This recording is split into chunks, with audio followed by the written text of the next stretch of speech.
Bonjour à tous et à toutes, bienvenue dans ce nouvel épisode de Tilt, l'émission culturelle de l'Université Le Havre Normandie. Alors aujourd'hui on va côté cinéma puisque nous sommes avec Samuel, un étudiant en BUT en information et communication option métier du livre et du patrimoine. Samuel, tu as 20 ans, tu es passionné de cinéma et d'audiovisuel depuis ton plus jeune âge. Tu as développé de nombreux projets de création, du court-métrage au podcast, en passant par la médiation culturelle, on va revenir un petit peu après. Tu participeras très prochainement au Talent Caché de l'université avec un projet cinématographique mêlant absurde et humour, mais ça pareil, on y reviendra un petit peu après. Bienvenue dans cette émission. Merci de m'accueillir ici. Avec grand plaisir. Première question, donc comme je l'ai dit, le cinéma occupe une place dans ta vie depuis ton enfance. Comment elle est née cette passion pour le cinéma ? Je pense qu'en fait c'est parti vraiment avec mes parents, surtout mon père, avec qui je regardais beaucoup de films à la télé le soir. Plein de films plutôt anciens ou nouveaux, c'était un peu les deux. Tous les styles, du coup, ça. Il y avait beaucoup de films que je connaissais pas forcément quand j'étais jeune. En fait, c'est une culture qui s'est développée en reconnaissant après les acteurs, les réalisateurs, tout ça. Je me suis un peu rodé sur ça dès plus jeune. Et après, c'est vraiment au lycée que ça s'est vraiment amélioré beaucoup.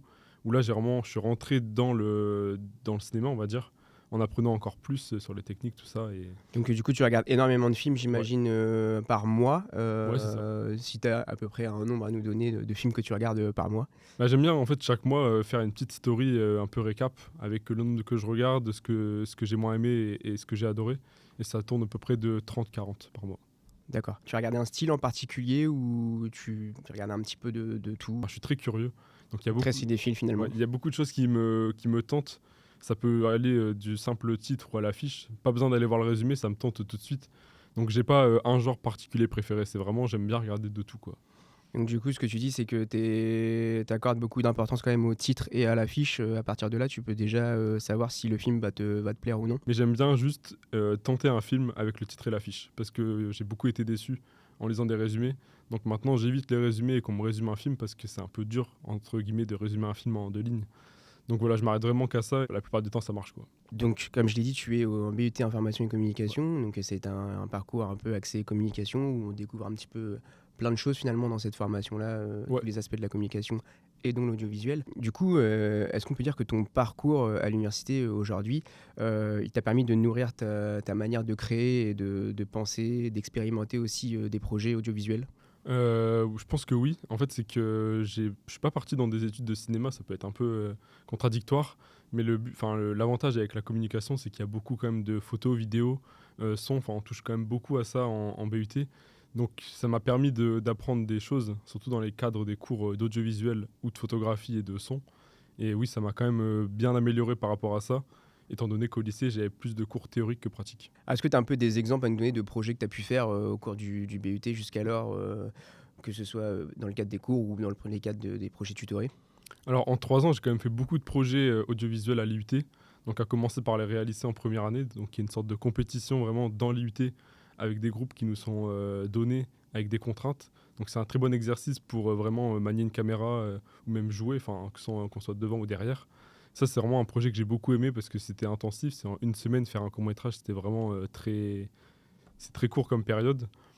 On a eu beaucoup d'exercices aussi, des petits exercices de stop motion, par exemple comment manier, comment animer en fait des objets. Et en deuxième, du coup, le stop motion, pour expliquer, c'est oui. On fait une pause et en fait c'est un principe de photo qu'après on assemble et puis après à la fin ça fait un petit court-métrage. Donc c'est énormément de travail. Ouais, finalement. ça prend beaucoup de temps. Et en fait, j'en avais fait un donc, pour la consigne. En fait, j'ai aussi aidé une pote à en faire un parce qu'elle était moins à l'aise avec ça. Alors que je manipulais ça quand même. En fait, oui, je ne l'ai pas dit aussi ça, mais étant très petit, j'avais commencé le stop motion avec mon frère. Donc, c'était déjà des bases que j'avais que j'avais chez moi, quoi. Okay. Et c'est donc une technique que j'aime beaucoup et que j'ai beaucoup aimé repratiquer en études sup.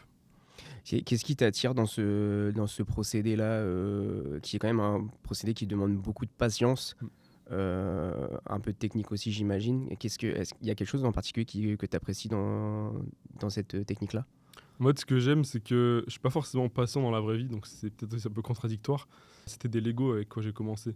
Donc prendre des Lego avec lesquels je jouais et faire en sorte après qu'ils vivent tout seuls sans que je bouge. Donc ça, je trouvais ça assez fou. Et avec mon frère, on était tout de suite dans cette optique de faire une histoire, ensuite filmer, quoi. Et ensuite, on faisait les voix et les doublages des persos, donc c'était assez marrant. Et en fait, ce que j'aime bien, c'est aussi que j'ai été nourri à Shaun le Mouton, voilà, c'est Gros Mythe, donc cette technique qui est utilisée par les studios. Et c'est un procédé que j'aime bien et que j'aime pratiquer de temps en temps, même si ça prend du temps. Donc, comme je l'ai dit, très prochainement, tu vas participer au Talent Caché de l'université. Tu travailles sur un court-métrage que tu as qualifié de absurde Ouais. et de non-sens. Sans trop rentrer dans les détails du projet, est-ce que tu peux un peu nous teaser L'histoire ce que tu es en train de réaliser? Alors, c'est un peu compliqué à résumer comme ça, mais en fait, c'est juste un court-métrage où je cuis un œuf. Et c'est vraiment la ligne simple du truc, c'était vraiment l'idée de base. Tout basique, Et tout voilà, simple. c'est ça. Et après, vous verrez le jour J ce que ça donne, comment j'en suis venu à cuire cet œuf, quoi. Tu es attiré par l'absurde, le non-sens. J'imagine que tu as des références pour finalement aimer ce genre-là. J'ai beaucoup de références, que ce soit françaises ou internationales. Donc en France, c'est beaucoup Quentin Dupieux, Eric et Ramsey, Alain Chabat. Enfin, c'est tout cet humour français absurde qui reste et qui continue un peu à perdurer. Et sinon, à l'étranger, c'est plutôt tout ce qui est Monty Python, les As, Y a-t-il un pilote. Enfin, c'est tout cet humour américain ou anglais assez particulier qu'on peut pas forcément capter, mais qui, une fois qu'on est dedans, c'est incroyable, quoi. Enfin, je trouve que c'est un humour qui fonctionne carrément sur moi. Donc tu essayes de retransmettre un petit peu ce côté absurde dans ce que tu es en train de réaliser avec cet œuf que tu Ouais. cuis finalement. Alors, j'ai pas les mêmes moyens qu'eux, donc forcément, je suis avec les moyens que j'ai chez moi. Mais je pars quand même dans l'optique de faire de l'absurde et faire du non-sens. Donc, avec ce que j'ai chez moi, ce que je peux pratiquer au montage, enfin, ça joue beaucoup entre ce que je fais sur le moment, ce que je pourrais jouer au montage, et c'est vraiment cet absurde-là que j'ai envie de provoquer sur une histoire simple, quoi. Justement, tu parlais des moyens techniques que tu as à ta disposition. Comme tu dis, ouais, c'est des moyens assez légers en termes de matériel. Est-ce que ça influence ta créativité finalement? Carrément. Là, pour ce court-métrage-là, c'est mon appartement, le lieu de tournage. Donc, c'est vraiment, j'ai dû bouger des trucs dans mon appart pour mettre un spot, mettre le trépied et tout. Donc, j'ai dû faire un peu à l'improviste, entre guillemets, même si j'ai préparé le truc. Enfin, il n'y a pas besoin de beaucoup de moyens techniques pour en faire un projet, quoi. Et je crois savoir aussi que tu es assez attiré par les anciennes caméras. Je me suis procuré il n'y a pas longtemps une caméra qui date un petit peu. Mais c'est justement ce truc-là que je voulais, c'était m'acheter une caméra que je peux mettre dans ma poche et que je peux sortir un peu à n'importe quel moment. Donc c'est un petit caméscope qui est assez autonome et qui peut faire des vidéos. C'est pas de la très grande qualité, encore une fois, mais c'est justement ce fait de filmer sur l'instant T et pas d'avoir un truc préparé, trépied, lumière, tout ça. Oui, mais il y a aussi ce côté, je pense, où tu cherches le charme justement de ce côté, je veux dire, un peu crade Oui. de l'image un peu Ouais. à l'ancienne. C'est une esthétique que tu recherches. Je m'achèterai des caméras plus tard et je m'en procurerai d'autres parce que c'est vraiment quelque chose que je veux faire. Dans les références des caméras, j'avais des trucs 4K, tout ça, mais en fait, les téléphones peuvent très bien le faire aujourd'hui. Bien sûr. Donc pour l'instant, je suis avec mon téléphone pour la 4K. Mais pour le caméscope, le 1080p, c'est vraiment ce que je voulais chercher, l'authenticité et le petit grain un petit peu qu'on peut retrouver sur la caméra, quoi. Du coup, comment tu qualifierais un peu ton style? Enfin, c'est quoi ton approche quand tu filmes? Alors, on va dire que mon style, il se construit encore. Parce que c'est là, par exemple, pour le coup de TCU, c'est le premier court-métrage que je fais vraiment tout seul, entre guillemets, de A à Z. Donc, c'est un style que j'essaye de chercher parce que les autres courts-métrages étaient en groupe. Donc, forcément, nos styles se mélangent et on n'a pas forcément les mêmes idées ou on n'est pas d'accord sur tout. Mais je veux vraiment chercher la simplicité tout en racontant quelque chose. Et c'est pour ça aussi que j'aime bien prendre une histoire simple, comme l'histoire de l'œuf. C'est une action un peu banale, mais justement, je veux en faire une histoire et prouver que un sujet aussi simple qu'un œuf, ça peut faire un truc, quoi. Oui, c'est une action finalement assez banale du quotidien Ouais. qu'on peut réussir à mettre en scène assez facilement. Ouais, c'est ça. En fait, c'est que je m'entraîne comment dire, à construire mon style, à cadrer tout ça. En fait, c'est un court-métrage, en même temps un entraînement pour moi en maniant la technique, en variant le cadre, tout ça. Enfin, c'est un gros exercice aussi de faire ça tout seul, quoi. Est-ce que du coup, tu es totalement tout seul sur ce projet? Il n'y a personne qui t'aide Alors, côté écriture et réalisation, oui. Mais je vais normalement faire ça avec des potes pour l'affiche et la musique. La BO, c'est en fait, j'ai quelqu'un qui fait un peu de musique et donc j'ai tout de suite pensé à lui pour la faire parce que j'ai pas beaucoup de compétences dans ça. Mais sinon, côté écriture et réalisation, c'est entièrement moi. Ouais. Samuel, du coup, cet entretien touche à sa fin. La dernière question que j'ai pour toi, c'est quoi un petit peu tes envies pour la suite après le BUT Infocom? Est-ce que tu as un message à faire passer aux étudiants qui ont cette passion du cinéma, mais qui osent pas encore forcément se lancer ou qui n'ont pas forcément de matériel ou quoi que ce soit? Pour répondre à la première question, plus tard, donc là, à la fin de mes études, j'aimerais bien entrer dans un master audiovisuel, plus pratique que théorique. J'aimerais vraiment apprendre à manier les caméras et tout ça autrement que tout seul, si je peux y arriver à avoir un master. Si j'ai pas de master, je compte faire mes projets, parce que j'ai beaucoup de projets en tête et dans mon téléphone. En l'occurrence, un projet de podcast, je crois, qui existe déjà, Ouais, le podcast, je compte continuer tant que qu'on peut retrouver quelque part. sur Spotify et Deezer. Donc, on va mettre Ouais. l'adresse juste ici. Vous pouvez vous rendre pour retrouver un peu tout le travail de Samuel. Et les podcasts, c'est un travail du coup mensuel. C'est la seule règle que je me fixe en fait, c'est faire un podcast chaque mois. Et puis aussi t'imposer une régularité. Ouais, c'est ça, c'est juste la régularité de mensuel, juste un par mois pendant un an. Je pensais pas refaire une deuxième saison, mais finalement, je me suis dit pourquoi pas. Et puis, pour répondre donc à la deuxième question, j'ai 2 citations que j'ai notées ici qui m'inspirent beaucoup. Il y a beaucoup de réalisateurs qui m'inspirent dans leurs paroles et dans leur vision des choses. La première, c'est de Stanley Kubrick qui dit que si ça peut être écrit ou être pensé, ça peut être filmé. Et ça, c'est quelque chose qui m'inspire beaucoup dans le sens où l'histoire de l'œuf, en fait, c'est un projet, une idée que j'avais en tête il y a un moment. Là, je me suis dit, si j'y pense et que je pense pouvoir le faire, pourquoi pas. Et la deuxième, c'est de Jordan Peele qui dit tu dois faire un film pour toi, ne le fais pour personne d'autre.